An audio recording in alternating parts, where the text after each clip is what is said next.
At my son's wedding, my new daughter-in-law whispered, "Don't talk to my family." The wedding day should have been a pinnacle moment, a chapter of joy in a mother's long, difficult journey. She had woken early that morning with a heart full of hope, smoothing out the creases of a soft lavender dress her son had once called perfect. For weeks she had rehearsed the smile she would wear, determined to stand tall as the proud mother, finally witnessing the reward for years of sacrifice. The vineyard shimmered in late afternoon light, rows of vines stretching into the horizon, music floating through the air, and fairy lights waiting to glow once the sun sank. Everything looked like a scene from a storybook until the words that shattered her peace arrived. Her new daughter-in-law leaned in, eyes sharp and smile frozen, whispering words that sliced through the joy like broken glass. "Don't speak to my family." At first, she thought she had misheard. She blinked, forcing her face to remain calm, though inside a tremor ran down her spine. Who tells a mother this at her own son's wedding? She wanted to believe it was a misunderstanding, a cruel joke, maybe a slip of nerves. But the look in the young woman's eyes told her it wasn't a mistake. The message was deliberate. For a brief moment, the vineyard blurred around her. The chatter of guests, the clinking of glasses, the scent of garlic bread and roasted chicken, all seemed to fade under the weight of those words. She steadied herself by gripping the bouquet in her hands as though the small bundle of flowers could anchor her to the earth. Her instinct was to ask why, but her throat locked. To question in that moment would be to create a scene, and she refused to let anyone see her stumble. Instead, she gave a small, polite smile, the kind a woman wears when swallowing humiliation in public, and stepped back. Yet the words echoed. They were not simply instructions, they were a warning. They carried a sting that made her realize she was not being welcomed into a bigger family as she had hoped, but being edged out of her son's life at the very moment it should have expanded. Behind her calm expression was a storm. She thought of the morning, of how her son Ethan had told her she looked radiant, that he was proud of her. She thought of the hours she spent imagining this day, not just for him but for herself, for the chance to belong again. Instead, here she stood, a stranger at her own son's celebration. She forced herself to breathe, to look up at the golden sky and remember that she had faced worse humiliations before. Yet nothing prepared her for this kind of wound, inflicted not by an enemy but by someone she was supposed to embrace as family. Still, she remained still, her posture graceful, because dignity was her last defense. She reminded herself of something her grandmother once said. Sometimes you must stand in silence so the world never sees the crack in your heart. And so she stayed silent while deep inside a part of her world began to collapse. Memories came rushing back, uninvited, like waves slamming against a weakened shoreline. As she stood among strangers in glittering attire, her mind traveled years into the past. Back to the quiet little kitchen where her life as a single mother had truly begun. Ethan had been only 8 when Richard walked out. She could still hear the slam of the front door, the jingle of his car keys, and the silence that followed. A silence so heavy it felt like the house itself had stopped breathing. He had left not just her but their child without so much as a backward glance. No goodbye hug for his son, no promise to return. Just an absence that filled every corner of their small home. In the early years, survival was not about pride or dreams but about bills and meals. She worked in a bakery during the day, kneading dough until her wrists ached, then scrubbed office floors at night when the city had gone to sleep. Sleep itself became a luxury, often replaced by worry. Would she have enough for Ethan's school trip? Could she afford the rent without borrowing? Would the electricity be cut off again? Yet, through every hardship, Ethan was her anchor. He never saw himself as a burden, though she knew the weight he carried as a child who felt the absence of a father. She remembered the nights he'd crawl into her bed, whispering, "Why doesn't Dad love me?"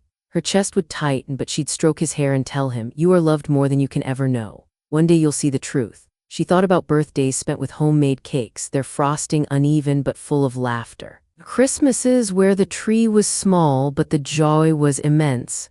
Summer afternoons when they'd sit on a blanket in the park, eating peanut butter sandwiches because vacations were out of reach. They were not luxuries, but they were theirs. Every step Ethan took, she was beside him. At spelling bees, at baseball games, in the audience at his high school graduation when her cheers were the loudest in the stadium. She had been mother and father, cheerleader and protector, the constant force when everything else had abandoned him.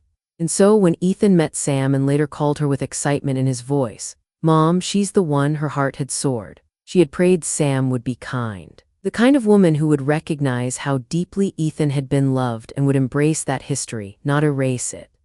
Now, as she stood in the vineyard's glow, recalling those years of sacrifice, her chest burned with a question she dared not voice aloud. Was it all forgotten? Did Ethan remember the nights she went without dinner so he could eat? Did he remember the hands cracked and raw from scrubbing floors just to keep him clothed? Did he remember how fiercely she had loved him when no one else stayed? She wasn't jealous of Sam, she wanted her son's happiness more than her own. But being told not to speak, being cut away from the family she had hoped to join, felt like betrayal not just by a new daughter-in-law but by fate itself. She lifted her chin, fighting back the sting in her eyes. If her years of sacrifice had taught her anything, it was endurance. She had endured Richard's abandonment. She had endured poverty. She had endured loneliness. And she would endure this too. Still in the pit of her stomach, unease gnawed at her. Something about Sam's sharp warning wasn't just about nerves or protecting her family from awkwardness. It felt calculated, as if a secret lurked beneath the surface, waiting for the right moment to strike. For now, she chose patience. But deep within, she braced herself, sensing the storm was only beginning. The laughter of the guests swirled through the vineyard like music, but she felt out of tune, as if the celebration belonged to everyone except her. She reminded herself that weddings were stressful, and perhaps Sam's words were just the slip of a nervous bride. So she decided to try again, to approach her with kindness, hoping that a soft word might mend whatever invisible rift had appeared. When she finally caught Sam's eye near the canopy of golden lights, she offered a gentle smile and said, "You look beautiful, sweetheart." But the bride's expression was cool, her smile practiced. Leaning slightly closer, Sam whispered almost inaudibly, "Remember what I said." It wasn't nerves, it wasn't a slip, it was deliberate. The mother froze, her breath catching. Sam's gaze flicked toward a small gathering nearby, elegant figures, her parents among them, their postures polished, their voices low and composed. The group looked like they belonged on the glossy pages of a magazine, untouched by the struggles of ordinary people. The mother's mind raced. Was she supposed to stand there, inches away, and pretend those people didn't exist? Was she expected to avoid even a polite greeting, as if her presence might stain the pristine image Sam wanted to present? The humiliation pressed down on her chest. She laughed lightly, though the sound rang hollow. "Sam, is something wrong? Did I do something to upset you?" she asked. Sam's eyes, steady and measured, met hers. "It's better this way, trust me." With that, the bride turned back to her family, her laughter smooth, her posture effortless, leaving the mother stranded like an outsider at her own son's wedding. Heat rose to her cheeks as she moved toward the bar, pretending to be absorbed in the hors d'oeuvres. Inside, shame wrestled with confusion. Why, what possible reason could there be for silencing her? Had she unknowingly offended someone, or was there something Sam wanted to hide? Her eyes searched for Ethan, and she spotted him across the courtyard with friends from college. She gave a small wave, and he excused himself to join her. His smile was kind but strained, as though he already knew what she would ask. "Mom, everything okay?" he said softly. "Ethan," she whispered, "why did Sam tell me not to speak to her family? What's going on?" He hesitated, glanced around, then exhaled. "It's complicated. We'll talk later, okay?" And just like that, he patted her arm and walked away, leaving her standing there with more questions than answers. Complicated, the word gnawed at her. Complicated was what she had lived through all those years raising him alone. Complicated was explaining to a child why his father never came home. Complicated was holding everything together with 2 jobs and half the money needed. But this should have been simple. A wedding, a day of joy. Instead, she stood in a sea of laughter, her heart sinking, feeling more and more like she was no longer part of her own son's story. She decided to at least make the best of the evening. She would eat, smile, and talk to Ethan's friends, even if her daughter-in-law's words clung to her like shadows. But deep down, an unsettling thought lingered. Perhaps this warning wasn't about her at all, it was about someone else who had yet to arrive. The murmur began like a ripple, subtle but unmistakable, as heads turned toward the courtyard entrance. She followed the collective gaze and saw Sam suddenly light up with delight, her face glowing in a way it never had when she looked at her. The bride's white gown shimmered under the canopy lights as she rushed to greet the newcomer, a tall man in a dark suit whose stride radiated confidence. The mother's heart clenched. Even before his face turned, she knew. Recognition wasn't just in the eyes, it was in the posture, in the air he carried like a storm cloud trailing behind him. It was Richard, her ex-husband, the man who had walked out 2 decades earlier, leaving unpaid bills and unanswered questions. The man who had abandoned not just her but Ethan too. She hadn't seen him in over 20 years, and now here he was, striding into the heart of her son's wedding as though he belonged. Her breath caught. She gripped the edge of the bar table to keep her knees from giving way. Her chest burned with questions that demanded answers. Did Ethan know? Had he secretly invited Richard? Had Sam planned this? And most of all, why was she the one told to stay silent, while the man who had shattered their family was welcomed with open arms? The scene unfolded with cruel clarity. Sam touched Richard's arm familiarly, guiding him toward her family with the warmth reserved for honored guests. Her parents smiled, her cousins leaned in, laughter bubbling as Richard introduced himself with that same polished charm she remembered from long ago. His handshake was firm, his smile practiced, his presence magnetic, just as it had been when he first won her heart before he broke it. The mother's pulse raced, anger boiling beneath her skin.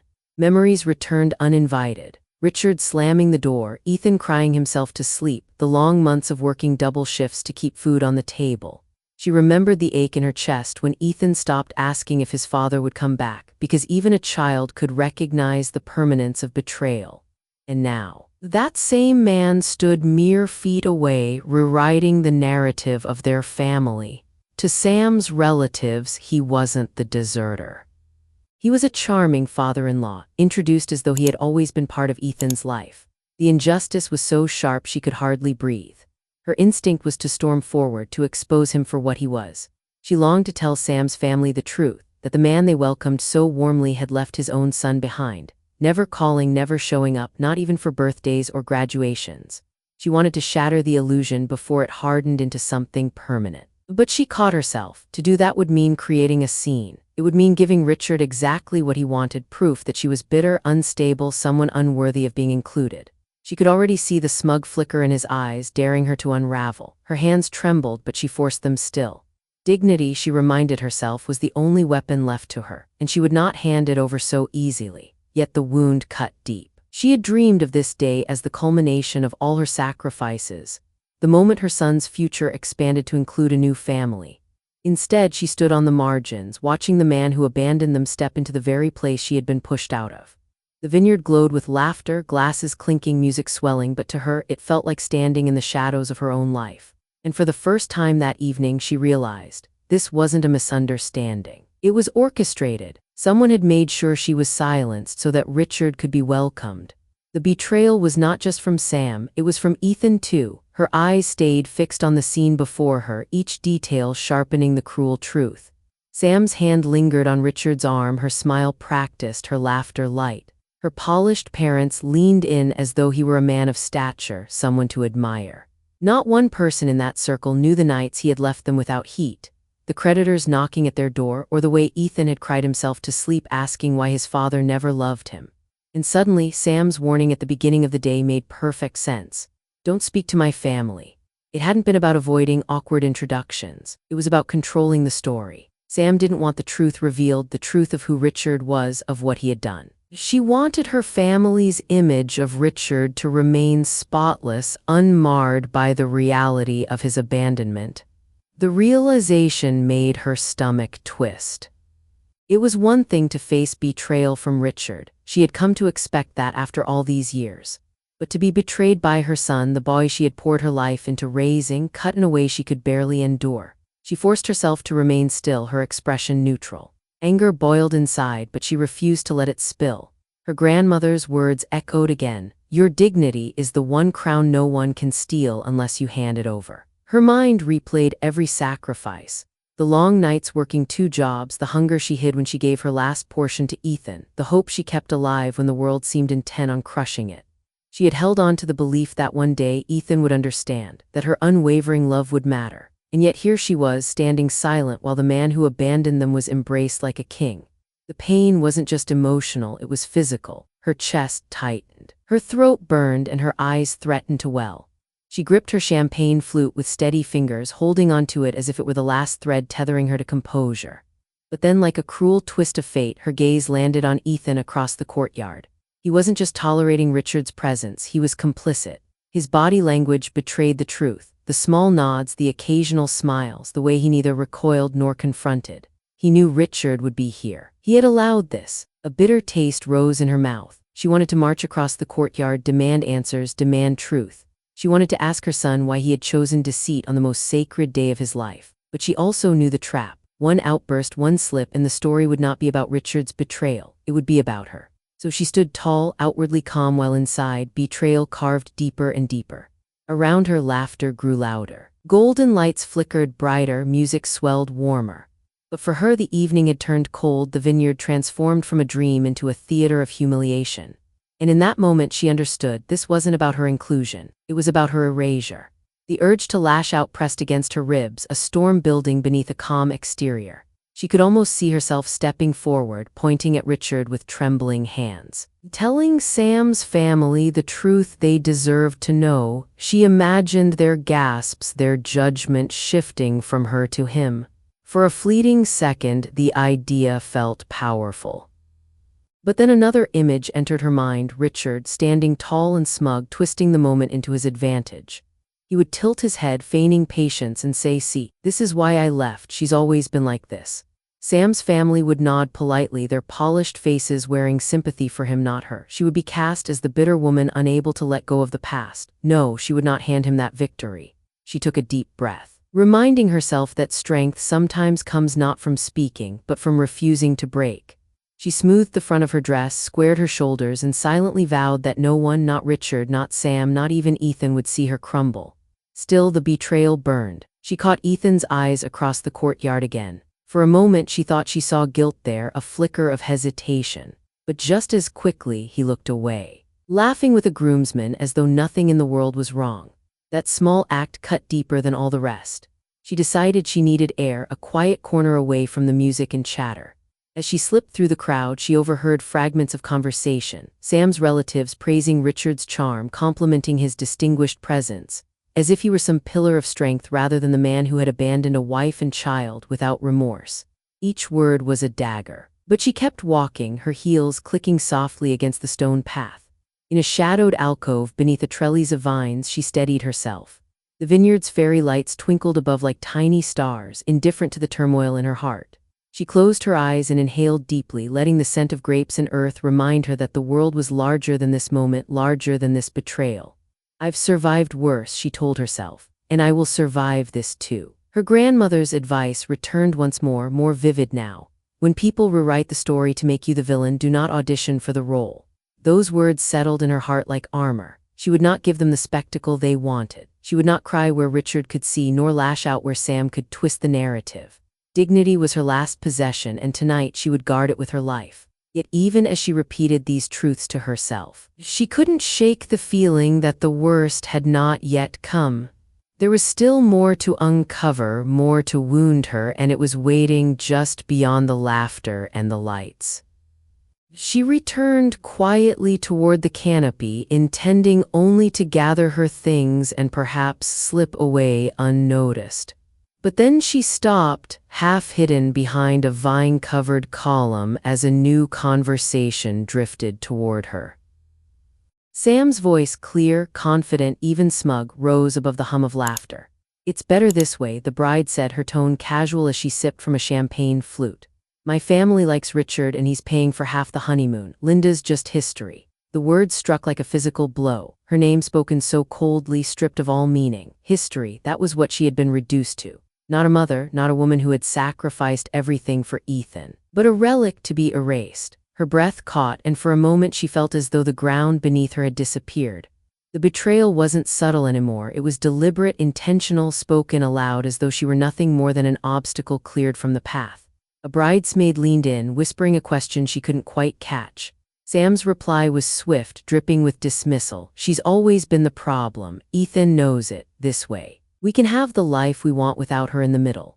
Her chest tightened, fury mixing with heartbreak. It wasn't simply about Richard being present. It wasn't about awkward family dynamics or protecting reputations. This was a rewriting of history, crafted with cruel precision. In their new version, she wasn't the mother who had raised Ethan through every hardship. She was the burden, the problem. She closed her eyes, clenching her fists, fighting the rising tide of rage. How easy it would be to step out from behind the column, to confront Sam in front of her friends, to reveal every truth about Richard's abandonment. She pictured the silence that would fall, the shock, the shame on their polished faces. But then she imagined Richard, standing only a few steps away, watching with that same satisfied smirk he had worn when he left years ago. He would seize on the chaos, twist it to his advantage, and once again she would be painted as unstable, bitter, unworthy. She could not allow that. So instead, she stepped back into the shadows, her breath shallow, her legs heavy as if wading through water. Each word she had overheard carved away what little trust remained. Sam hadn't simply married Ethan, she had aligned herself with Richard, rewriting the family story to exclude the very woman who had built it. Her heart pounded, grief clawing at her chest, but beneath it was a steel resolve. If they wanted her gone, she would not give them the satisfaction of a breakdown. She would not give them a scene to point at, proof for their cruel narrative. Slowly, she turned toward the exit. Every step felt heavier than the last, the laughter behind her fading like a cruel echo. They had made their choice, and now she would make hers. The night air was warm as she walked away from the glow of the fairy lights, her heels crunching softly on the gravel path that led toward the garden's edge. Every note of music, every burst of laughter from behind her, seemed like a cruel reminder of the celebration she was no longer part of. She kept her head high, though inside her heart was unraveling thread by thread. She paused only once, glancing back at the reception. Ethan stood by the dessert table, his smile too wide, his laughter too forced. She felt an ache, deeper than anger, a mother's grief at realizing her son had made a choice, and it wasn't her. Summoning the last of her strength, she walked to him. "Ethan," she said softly, her voice cracked just enough to betray the weight she carried. His smile faded, replaced by a cautious look, as though he'd been caught in a lie he wasn't ready to confess. "You knew he was coming, didn't you?" she asked. His hesitation said more than words. He glanced over her shoulder, perhaps to see if Richard or Sam were near, before whispering, "Mom, please, today isn't the day to get into this." The words stung like a slap. She steadied herself, whispering back, "The day you marry the woman you love is exactly the day for honesty." "Why didn't you tell me?" His jaw tightened. "Because I knew you'd react like this." React like this. The phrase burned like this. Like a woman who had been abandoned, who had held everything together alone, who had given her son every ounce of love she had. Like a mother who deserved at least the courtesy of truth. Her chest ached, but she forced her voice steady. "React like a woman who spent half her life cleaning up his mess, Ethan. React like someone who raised you when he wouldn't. That's what you call like this." His silence was sharper than any argument. It was an admission, a confession without words. Richard's presence hadn't been an accident, it was permitted, maybe even encouraged. And Ethan had stood by while Sam silenced her, while Richard smiled and shook hands with people who didn't know the truth. She stepped back, suddenly cold despite the warmth of the California evening. "Enjoy your day, Ethan," she said quietly. "I hope you get everything you wanted." With that, she turned and walked away, her hands trembling though her posture remained proud. Each step toward the exit felt like tearing away a piece of herself, but she refused to falter. The path stretched before her, lined with vines glowing under strings of golden light. She walked until the laughter grew faint, until the vineyard seemed to shrink behind her like a world she no longer belonged to. She found a bench beneath an old oak tree and sat down, her breath uneven, her hands gripping the edge of the seat as if to anchor herself. She stared at the horizon, where the last traces of sunlight painted the sky in hues of rose and violet. It should have been beautiful, but tonight it felt like a curtain closing on a play where she was no longer welcome on stage. For the first time in years, she admitted something she had resisted. She was alone again, not because Richard had left her, not because life had dealt her hardship, but because her son had chosen to erase her from the story of his future. And though the realization cut deep, another truth emerged alongside it. Survival had always been her gift. She had survived Richard, she had survived poverty, she had survived loneliness, and she would survive this too. The week after the wedding unfolded like a long silence. The house felt emptier than it had in years, as if the echoes of the vineyard had followed her home only to remind her of what she had lost. The family group chat on her phone, once filled with holiday plans, birthday wishes, and pictures of Ethan's milestone, sat heavy on the screen. She opened it, hesitated, then pressed delete. The silence that followed was deafening but also final. For days, she busied herself with routine. She folded laundry with slow, deliberate care, watered the garden, and baked bread she had no appetite to eat. Each action was a way to keep the ache at bay, but it lingered, persistent, gnawing at her in quiet moments when the house grew still. On the seventh day, her phone finally lit up with Ethan's name. She froze, staring at the screen, her thumb hovering as doubt crept in. Should she answer? Did she want to hear his excuses? Still, instinct won. He was her son. She picked up. "Mom," his voice came, tentative, almost boyish, like when he was 16 asking for the car keys. "I'm sorry I didn't warn you. I just thought it would be easier if you didn't know." She closed her eyes, holding back a bitter laugh. "Easier for who, Ethan? For me or for you?" There was a long pause, filled only with his breath on the other end of the line. Finally, he said, "I didn't want you to get upset on my wedding day." her grip on the phone tightened. "Ethan, you invited the man who abandoned us to one of the most important days of your life. You stood by while your wife told me not to speak to her family. You didn't say a word in my defense. Do you really think the problem was me knowing ahead of time? The problem is you were okay with it happening at all." Her voice was steady, but inside her chest burned with grief. He didn't argue. Instead, he sighed, a sound heavy with distance. "I just thought maybe it was time to move on." "Moving on doesn't mean pretending the past didn't happen," she said firmly. "It doesn't mean erasing the people who stood by you when others walked away." The silence after that was thicker than any words they might have spoken. She knew then that the foundation of their relationship had shifted forever. When the call ended, she placed the phone gently on the table, her hands trembling. Afternoon light streamed across the floorboards, warm and golden, yet it felt cold against her skin.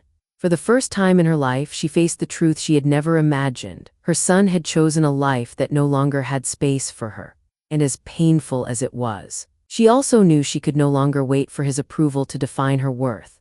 The days that followed were different, not easier, but clearer. She realized she couldn't keep circling the wound, replaying the betrayal like a broken record. If Ethan and Sam had chosen to rewrite the story without her, then she would have to choose how her own story continued. For the first time in years, she gave herself permission to live outside the shadow of family duty. She started small. When her neighbor, Clara, invited her to lunch at a little cafe downtown, she said yes instead of offering an excuse. Over steaming bowls of soup, they laughed about things unrelated to family, gardening mishaps, favorite books, recipes gone wrong. That laughter, unburdened and light, was a reminder that her life could still contain joy. She began volunteering again at the community center, where children needed help with reading and older folks needed company. The gratitude in their eyes warmed her in ways that family silence never could. On weekends, she baked loaves of bread and brought them to neighbors, rediscovering the simple pleasure of sharing. She even joined a book club at the library, where no one knew her past, where her name wasn't tied to Richard or Ethan but was simply hers. Each choice, each small step stitched her back together. She tended her garden more carefully, letting her hands sink into the soil, coaxing roses into bloom. She found comfort in the rhythm of watering, pruning, and watching life push stubbornly upward from the dirt. At times, Richard's face still haunted her. She would remember the smug tilt of his smile at the wedding, the way he blended so easily into Sam's family, rewriting himself as a man of value. But slowly she realized something vital. His presence had no power over her anymore. Yes, it had hurt to see him embraced. But that pain had also clarified something she hadn't admitted to herself. She didn't need closure from him. She didn't need acknowledgement or apology to move forward. His story no longer defined her. And Ethan, her heart ached whenever she thought of him. She wished things could be different, wished he had chosen differently. Yet she also knew that waiting for him to return, waiting for him to value what she had given, would chain her to sorrow. She had spent too many years surviving for someone else. Now it was time to live for herself. On quiet evenings, she sat on her porch, watching the sun melt behind the hills, painting the sky in shades of gold and rose. The air was gentle, the world peaceful, and for once she allowed herself to feel at ease. She whispered a truth into the silence. I am enough, even if they cannot see it. Each whisper became a seed of strength, and day by day it grew. As the weeks passed, the sharp edges of the wedding day softened, though the memory still lived like a scar beneath the skin. She found herself reflecting not with bitterness but with a clarity that surprised her. Pain, she realized, could carve space for wisdom if she allowed it. One evening, while sitting on her porch with a cup of tea, she let her thoughts drift. The vineyard lights came back to her mind, not as a place of humiliation, but as a turning point. That night had shown her a truth she had resisted for years. Sometimes love means letting go not out of weakness, but out of respect for oneself. She thought about Ethan. She would always love him. No betrayal could erase that bond entirely. But love did not mean sacrificing her dignity, nor did it mean tolerating erasure. If his new life required pretending she was a burden, then she would step aside, not because she was unwanted, but because she valued herself too much to beg for a seat at a table built on lies. She thought about Richard, too. For decades, she had unconsciously carried him with her, the ghost of his abandonment shaping every choice. But seeing him welcomed by Sam's family had forced her to confront the truth. He no longer had any hold on her. His story was not hers to fix. His charm could fool others, but it could no longer harm her. She thought about Sam. Sharp, strategic, determined to control the narrative. In another life, perhaps she might have admired that resolve, but here it was wielded as cruelty. And still, even Sam could not take away the years of sacrifice, the laughter and love that had already been lived. And then she thought about herself, not as a mother, not as someone abandoned, but as a woman. A woman who had raised a child with love, who had endured storms and found ways to smile, who had been told she was history but discovered she was, in fact, her own future. The lesson was clear. Dignity is not given by others, it is held within. Family may falter, love may disappoint, but the quiet strength of knowing your worth can never be stolen. She smiled softly into the fading light, listening to the crickets begin their evening song. The ache was still there, yes, but it had transformed into something steadier, a calm acceptance, a kind of peace she had not known in years. For the first time, she allowed herself to imagine the years ahead not with fear or longing, but with gentle anticipation. There would be more gardens to tend, more books to read, more laughter to share with friends. Her story was far from over, and in that moment she whispered aloud as though to the universe itself, "Sometimes the bravest thing you can do is choose yourself." This story begins on what should have been a day of joy, a mother's son marrying the woman he loves. She arrives at the vineyard glowing with pride, believing her years of sacrifice have finally led to this moment of belonging. But the illusion shatters when her new daughter-in-law leans close and whispers the unthinkable, "Don't speak to my family." From there, the day unfolds like a cruel play. The mother struggles to make sense of the coldness, only to realize the betrayal runs deeper than she imagined. Her ex-husband Richard, who abandoned her and her son decades earlier, arrives uninvited, welcomed with open arms by the bride's family. Suddenly she understands why she was told to stay silent. Sam wants to conceal Richard's past, rewriting the family narrative to make him a figure of respect, while erasing the woman who bore the weight of his absence. As laughter and music swirl around her, the mother watches her sacrifices erased in real time. Ethan, the boy she once protected through poverty and heartbreak, has chosen to stand beside Richard and Sam, leaving her isolated on the margins. Her first instinct is to fight, to expose the truth. But she realizes that dignity, not confrontation, is her last defense, and so she walks away, not broken but resolute. In the days that follow, her grief is sharp. A painful call with Ethan makes clear the distance between them. Yet slowly she begins to reclaim her life. She reconnects with friends, volunteers in her community gardens, and discovers a truth that transforms her sorrow into strength. Self-worth does not come from the approval of others, even family. The lesson is timeless. Sometimes the bravest act of love is to let go with dignity, with grace, and with an unshakable belief in your own worth.